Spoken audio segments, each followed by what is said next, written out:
किसी ने बड़े कमाल की बात कही है कि यदि भगवान आपको इंतजार करवा रहे हैं तो तैयार रहना, आपको उससे कहीं ज्यादा मिलने वाला है जितना आपने मांगा है। नमस्ते दोस्तों, मैं हूं आरजे कार्तिक। एक बड़ी छोटी सी कहानी है।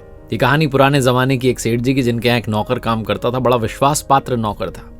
बहुत बरसों से उन्हीं के वहां नौकरी कर रहा था। एक दिन उसने कहा कि सेठ जी, मेरे मन में एक इच्छा है बहुत दिनों से कि मैं श्री जगन्नाथ जी के दर्शन के लिए श्री पुरी धाम जाकर के आऊं। अगर आप मुझे अनुमति दें, छुट्टी दें, तो मैं श्री जगन्नाथपुरी धाम जाकर के आना चाहता हूँ, भगवान के दर्शन करना चाहता हूँ। सेठ जी ने कहा, अरे अच्छी बात है, जाओ, अवश्य जाओ, और ये तो मेरा सौभाग्य है कि तुम जा रहे हो। अब मैं तो कभी व्यापार के सिलसिले में जा नहीं पाया, इतना मेरे पास में समय नहीं रहा। अब तुम जा रहे हो तो मैं तुम्हारे बहाने ही सही दर्शन कर लूँगा। और सुनो, मेरा एक काम करना, ये मेरे 100 रुपये लेकर के जाओ और भगवान के चरणों में चढ़ा देना और मेरी तरफ से जो है उन्हें प्रणाम कहना। नौकर ने कहा, अवश्य, ये काम तो मैं करूँगा ही। सेठ जी ने 100 रुपये दिए, नौकर ने और रुपये अपने पास रख लिए। यात्रा प्रारंभ की। पुराने जमाने की कहानी, तो पैदल पैदल जा रहा था, पैदल यात्रा थी, कई दिन लग गए। और जब वो यात्रा कर रहा था, पैदल यात्रा, तो देखता था कि कई सारे संत जन, भक्त जन जा रहे हैं, हरि बोल, श्री हरि का सुमिरन करते हुए, जय जयकारा करते हुए, श्री जगन्नाथ धाम की जय हो, चले जा रहे हैं। और एक जगह उसने देखा कि कुछ संत जन जो है संकीर्तन करते करते, भक्ति करते करते, पैदल चलते चलते थक चुके हैं। चेहरे से लग रहा था कि काफी दिनों से कुछ खाया नहीं है, भूखे हैं।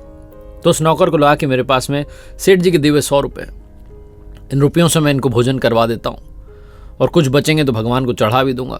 और सेठ जी अगर पूछेंगे तो यही पूछेंगे कि पैसे चढ़ा दिए, मैं कह दूंगा पैसे चढ़ा दिए। इससे मैं झूठ भी नहीं बोलूंगा और काम भी हो जाएगा।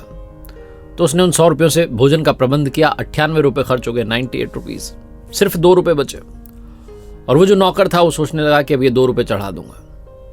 वो दिन भी आया जब वो श्री जगन्नाथ जी के दरबार में पहुंचा, उनके मंदिर में पहुंचा, पुरी धाम में पहुंचा, और जाकर के उसने प्रणाम किया। श्री जगन्नाथ जी के चरणों में वो 2 रुपये जो थे वो चढ़ा दिए और बोला कि भगवान, ये मेरी ओर से नहीं है बल्कि हमारे सेठ जी की ओर से, उनका प्रणाम स्वीकारो, उनके 2 रुपये का जो दान उन्होंने चढ़ाया इसको आप स्वीकारो। उसके बाद वो वहाँ से आगे बढ़ गया। वापस उसकी पैदल यात्रा शुरू हुई और वो ये सोचते आ रहा था कि सेठ जी पूछेंगे तो सही कि पैसे चढ़ा दिए, मैं कह दूंगा पैसे चढ़ा दिए। करीब 2-3 दिन उसकी यात्रा को हुए होंगे, वापसी वाली यात्रा को। तभी सेठ जी को एक रात में स्वप्न आता है। श्री जगन्नाथ जी उनको दर्शन देते हैं, भगवान जी, और कहते हैं कि सेठ, तुम्हारे 98 रुपये मुझे प्राप्त हो गए, तुम पर कृपा बरसती रहे, आशीर्वाद देते हैं और अंतर ध्यान हो जाते हैं। सेठ जी की नींद खुल जाती है और सोचते हैं कि मेरा नौकर बड़ा ईमानदार है, उसने 98 रुपये चढ़ा दिए, लेकिन 2 रुपयों का क्या किया? ऐसी क्या मुसीबत आन पड़ी, ऐसी क्या उसे जरूरत आ गई कि उसने 2 रुपये खर्च कर दिए?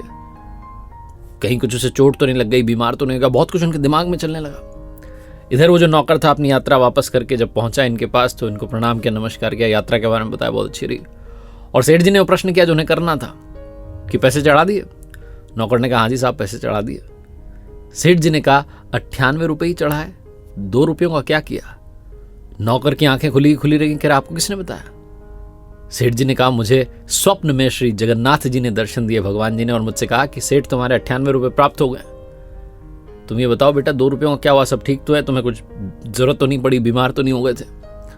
उस नौकर ने कहा, सेठ जी, मैंने तो सिर्फ 2 रुपये चढ़ाए थे, 98 रुपयों से तो संतों को, भक्तों को भोजन करवाया था।